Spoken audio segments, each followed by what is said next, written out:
नरेंद्र मोदी के विरोधी प्रधानमंत्री पर हवाई फायरिंग कर रहे हैं। उनकी फायरिंग में कितना दम है, भारतीय डिफेंस की ताकत क्या है, आइए आज आपको यह बताते हैं।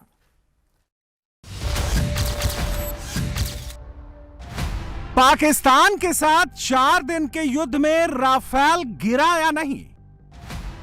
क्या ऑपरेशन सिंदूर में भारत के 6 फाइटर जेट गिर गए? पाकिस्तान के साथ युद्ध में कितने राफेल गिरे? कांग्रेस को गिनती करनी है, राहुल की पार्टी को राफेल गिनने की जल्दबाजी हो रही है। सेना सब कुछ ठोक बजाकर बता रही है, कोई सवाल टाला नहीं जा रहा, कोई सवाल छिपाया नहीं जा रहा।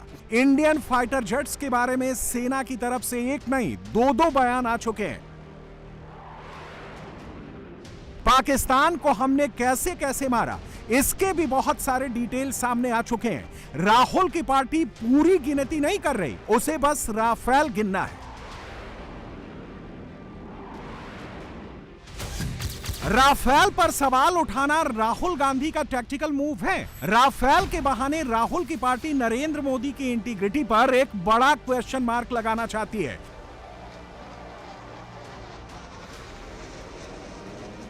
इसी कोशिश में कांग्रेस अब सीडीएस जनरल अनिल चौहान के इंटरव्यू को हथियार बना रही है। सीडीएस जनरल अनिल चौहान के इंटरव्यू में से 2 शब्द निकालकर उसी को घुमा घुमाकर सवाल पूछा जा रहा है।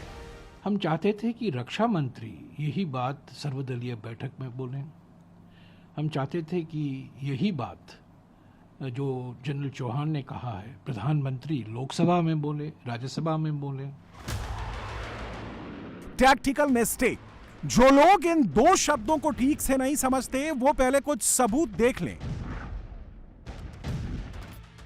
पाकिस्तान के मुरीदके में 7 मई का सूरज उगा तो लश्कर तैयबा के मरकज तैयबा में यह नजारा दिखा। इंडियन एयरफोर्स के राफेल फाइटर जेट से छोड़ी गई स्कैल्प मिसाइलों ने लश्कर के मुरीदके कैंप को खंडहर बना दिया। राफेल से चली मिसाइल मुरीदके में गिरी तो छत में छोटा सा ही छेद हुआ, लेकिन अंदर तबाही मच गई। स्कैल्प मिसाइलों ने मुरीदके के बंकर को तबाह कर दिया। जैश-ए-मोहम्मद के बहावलपुर कैंप का भी यही हश्र हुआ। राफेल की स्कैल्प मिसाइलों ने पाकिस्तानी आर्मी के टेरर इंफ्रास्ट्रक्चर की बुनियाद हिला दी। 6 और 7 मई की रात भारत ने पीओके में 5 और पाकिस्तान के 4 टेरर कैंप को उड़ा दिया। अगर ऑपरेशन सिंदूर के पहले दिन यह टैक्टिकल मिस्टेक थी तो यह मिस्टेक भी पाकिस्तान पर बहुत भारी पड़ी। 7 मई को ऑपरेशन सिंदूर का आगाज था। अंजाम 10 मई की रात पाकिस्तान के 11 एयरबेस पर 15 ब्रह्मोस गिराकर हुआ। स्कैल्प ने पाकिस्तान का टेरर इंफ्रास्ट्रक्चर ध्वस्त किया था तो ब्रह्मोस ने पाकिस्तानी आर्मी और एयरफोर्स की झूठी शान को चकनाचूर कर दिया था। पाकिस्तान के air marshal retire Masood Akhtar को सुनिए, 10 मई की रात का सच अपने आप समझ जाएंगे। Next morning he came with surface to surface missiles. Yep. वो भी फिर आर्मी और एयरफोर्स ने, आर्मी ने अल-फता हमारे मिसाइल मारे और एयरफोर्स ने, ये जो आप सुबह की बात कर रहे हैं जी जी, ये 10 की सुबह को हुआ, बिकॉज मेरी कुछ लोगों से बात भी हुई। उस बेस के ऊपर 4 surface to surface BrahMos missile आए। सरफेस टू सरफेस या एयर टू सरफेस ये मुझे नहीं पता। तो पायलट्स जो हैं वो पहले दौड़े कि वो अपने जहाजों को सिक्योर करें। अच्छा। और जैसे पहला आया वो जूम करके ऊपर से दूसरा आया, फिर तीसरा आया, फिर चौथा आया, जो कि अनफॉर्चुनेटली बुलारी में डायरेक्टली आके एक हैंगर पे लगा जहां पे एक हमारा एवैक्स खड़ा था, जो डैमेज हुआ, जहां पे शहादतें भी हुई। भारत ने पाकिस्तान के प्लेन गिरा दिए, पाकिस्तान ने हमारा कितना नुकसान कर दिया। विरोधियों को इसका हिसाब लगाने की फुर्सत ही नहीं है। कांग्रेस को तो बस राफेल की गिनती करके दुनिया को बताना है कि मोदी ने गलत किया, राहुल सही थे। जब युद्ध होता है तो दोनों ओर से सेना अटैक मोड में आती है। ठीक वैसे ही जब कुश्ती होती है तो विरोधी पहलवान भी दांव लगाता है, लेकिन जब नतीजा आता है तो कोई एक ही जीतता है। युद्ध का विजेता वही होता है जो युद्ध के अंत तक हावी होता है। अब यह विरोधियों को तय करना है कि 4 मिनट का युद्ध देखकर फैसला करना है, 4 घंटे का देखना है या पूरे 4 दिन का युद्ध देखकर नतीजा निकालना है। सच क्या है यह सेना ने 2 बार बता दिया है। 12 मई को नई दिल्ली में DG air operation air marshal AK Bharti ने कहा था कि हम युद्ध की स्थिति में हैं और नुकसान युद्ध का हिस्सा है। 31 मई को सिंगापुर में सीडीएस जनरल अनिल चौहान ने कहा, जेट गिरना महत्वपूर्ण नहीं है, अच्छी बात यह है कि हमने अपने सामरिक गलतियों को समझा, उन्हें सुधारा और 48 घंटे बाद फिर से लागू किया। भारत ने अपने सभी लड़ाकू विमानों को फिर से लंबी दूरी पर लक्ष्य करके उड़ाया। पाकिस्तान के 300 किलोमीटर अंदर जाकर उनके मजबूत एयर डिफेंस वाले एयरबेस पर हमने सटीक हमला किया। 7 मई के बाद भारत ने क्या क्या किया, 10 मई को भारत ने क्या किया, यह सब जानना इंपॉर्टेंट है। सीडीएस के 2 शब्दों को उछाल रहे लोग उन बातों को डिलीट कर दे रहे हैं। हम आपको सीडीएस की पूरी बात सुनाते हैं। What I can say is on 7th and the initial stages, there were losses, but the numbers and that's not important. What was important is why did these losses occur and what did we do after that.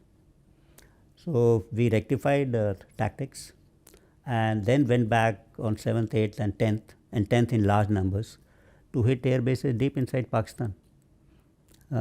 Penetrated all their air defenses with impunity, carried out precision strikes. So Air Force went into a short mode as to why did this happen. They rectified their tactics and flew in again and flew all types of aircraft with all type of ordnances on 10th. Now that satellite images for all the strikes are available not only through Indian media but from global sources, and you would have seen that most of the strikes were delivered with pinpoint accuracy, some even to a meter. हाँ, 7 मई को हमें कुछ नुकसान भी हुआ था। युद्ध में नुकसान होता ही है, युद्ध में जीत अंतिम लक्ष्य होता है। ऑपरेशन सिंदूर में भारत का लक्ष्य पूरा हुआ। भारत ने पाकिस्तान के अंदर जाकर आतंकी ठिकाने ध्वस्त किए और पाकिस्तानी सेना ने हिमाकत की तो भारत ने उनके एयरबेस भी उड़ा दिए। सबसे बड़ी बात यह है कि पायलट पाकिस्तान के मारे गए, हिंदुस्तान के सभी पायलट सुरक्षित हैं।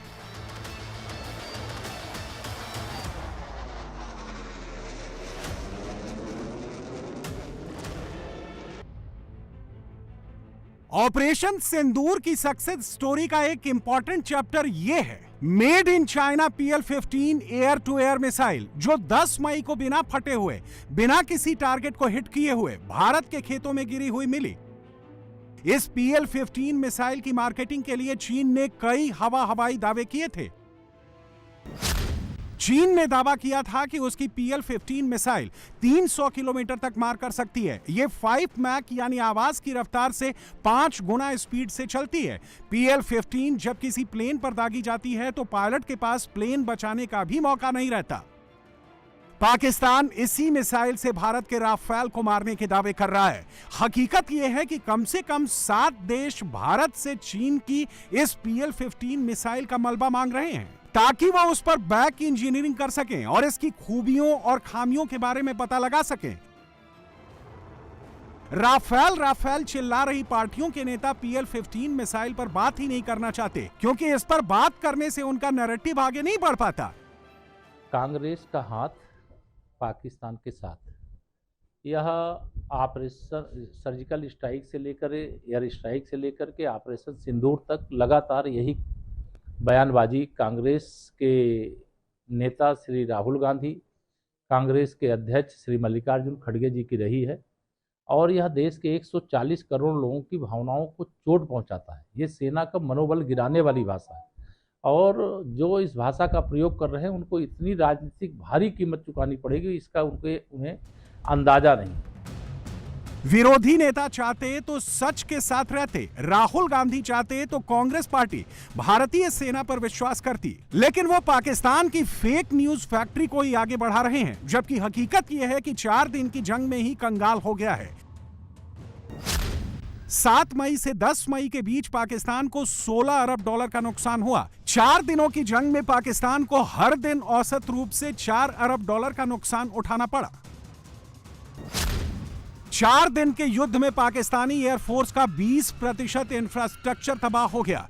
पाकिस्तान के 11 एयरबेस और रेडार सेंटर डैमेज हुए। पाकिस्तान के 2 मेड इन अमेरिका और 4 मेड इन चाइना प्लेन तबाह हो गए। उससे पहले पाकिस्तान के 9 आतंकी अड्डे पूरी तरह से बर्बाद कर दिए गए।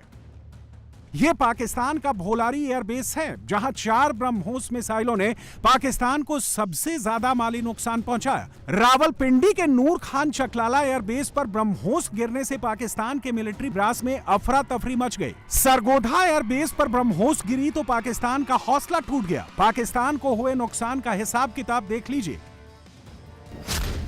9-10 मई की रात इंडियन एयरफोर्स ने पाकिस्तान के 2 F-16 फाइटर प्लेन गिराए। पाकिस्तान का एक C-130J फाइटर एयरक्राफ्ट गिरा दिया। Made in China JF-17 fighter भी गिरा दिया गया। 2 साब 2000 एयरबॉर्न अर्ली वार्निंग सिस्टम ध्वस्त कर दिए। लाहौर में पाकिस्तान का LY-80 एयर डिफेंस सिस्टम खत्म कर दिया। कराची के पास HQ-9 एयर डिफेंस सिस्टम ध्वस्त कर दिया। पाकिस्तान की फतेह-2 बैलिस्टिक मिसाइलों को भारत के एयर डिफेंस सिस्टम ने हवा में ही मार गिराया। आकाश तीर एयर डिफेंस सिस्टम ने पाकिस्तान के 800 ड्रोन को हवा में ही नष्ट कर दिया। युद्ध का माली नुकसान एक तरफ, जानी नुकसान सबसे भारी लगता है। ऑपरेशन सिंदूर में पाकिस्तान को जानी नुकसान भी बहुत ज्यादा हुआ। पायलट समेत पाक आर्मी के 64 सैनिक मारे गए। पाक आर्मी के 96 सैनिक जख्मी हुए। ऑपरेशन सिंदूर में पाकिस्तान के 100 से ज्यादा आतंकी मारे गए। 7 मई को पाकिस्तान के 9 आतंकी अड्डों को तबाह करने का पूरा ऑपरेशन राफेल ने अंजाम दिया था। 10 मई को पाकिस्तान के 11 एयरबेस उड़ाने का पूरा ऑपरेशन सुखोई 30 MKI और ब्रह्मोस ने अंजाम दिया। इन 2 एयर ऑपरेशंस के बीच भी युद्ध में बहुत फायर पावर का इस्तेमाल हुआ। भारतीय सेना ने हर फ्रंट पर पाकिस्तान को धूल छटा दी। हम आपको भारतीय सेना के उन हथियारों के बारे में बताते हैं जिनका इस्तेमाल ऑपरेशन सिंदूर में हुआ। BrahMos air to surface supersonic cruise missile 10 मई को पाकिस्तान का 2 स्वप्न बन गई। आकाश सैम और आकाश तीर DRDO के स्वदेशी एयर डिफेंस सिस्टम ने पाकिस्तान की मिसाइलों और ड्रोन को रोक दिया। रुद्रम एंटी रेडिएशन मिसाइल ने LOC के आसपास पाकिस्तान के रेडार सिस्टम को न्यूट्रलाइज कर दिया। DRDO के Netra airborne early warning and control system ने युद्ध काल में शानदार परफॉर्मेंस दिया। हैरोप ड्रोन इजरायल मेड था, अब यह made in India kamikaze drone है। D4S counter unmanned aerial vehicle system ने Chinese made in Pakistani drone को डिटेक्ट और डिस्ट्रॉय किया। M777 अल्ट्रालाइट होवित्जर तोप ने LOC के उस पार के टेरर कैंपों को तबाह कर दिया। ऑपरेशन सिंदूर जैसी सफलता एक दिन में नहीं मिलती, इसके लिए लंबी तैयारी करनी पड़ती है। नरेंद्र मोदी ने यह तैयारी 2014 में उसी दिन से शुरू कर दी थी जिस दिन उन्होंने प्रधानमंत्री पद की शपथ ली थी। मोदी ने make in India initiative start किया। डिफेंस सेक्टर में ज्वाइंट वेंचर के लिए 74% तक विदेशी निवेश की मंजूरी दी गई। पब्लिक प्राइवेट पार्टनरशिप में मॉडर्न हथियार बनाने का काम शुरू हुआ। इसी इनिशिएटिव के बाद भारत में ही ब्रह्मोस मिसाइल, K9 वज्र हॉवित्जर और AK-203 राइफलों का प्रोडक्शन शुरू हुआ। 2020 में कोरोना और गलवान एक साथ आया, तब मोदी ने डिफेंस सेक्टर में भी आत्मनिर्भर भारत अभियान शुरू किया। सेना की जरूरत के कई सामान जो पहले आयात होते थे, उनको अपने देश में बनाया जाने लगा। 2014 से पहले सेना को सिर्फ 30% स्वदेशी हथियार मिलते थे। 2025 में सेना को 65% स्वदेशी हथियार मिल रहे हैं। इस दशक के अंत तक 90% स्वदेशी हथियारों का टारगेट है। ऑपरेशन सिंदूर भारतीय सेना के शौर्य की गाथा तो है ही, यह स्वदेशी डिफेंस सेक्टर की सफलता की कहानी भी है। नरेंद्र मोदी भारत को रक्षा क्षेत्र में आत्मनिर्भर बना रहे हैं। दूसरों पर निर्भर रहकर भारत अपनी रक्षा तो कर सकता है, लेकिन सही अर्थों में ताकतवर नहीं कहला सकता। हथियार अपना हो, गोला बारूद अपना हो और किसी बाहरी देश पर निर्भरता ना हो, तभी कोई देश सही अर्थों में ताकतवर कहलाता है। मोदी भारत को उसी जोन में ले जा रहे हैं। विरोधी ये समझ नहीं पा रहे।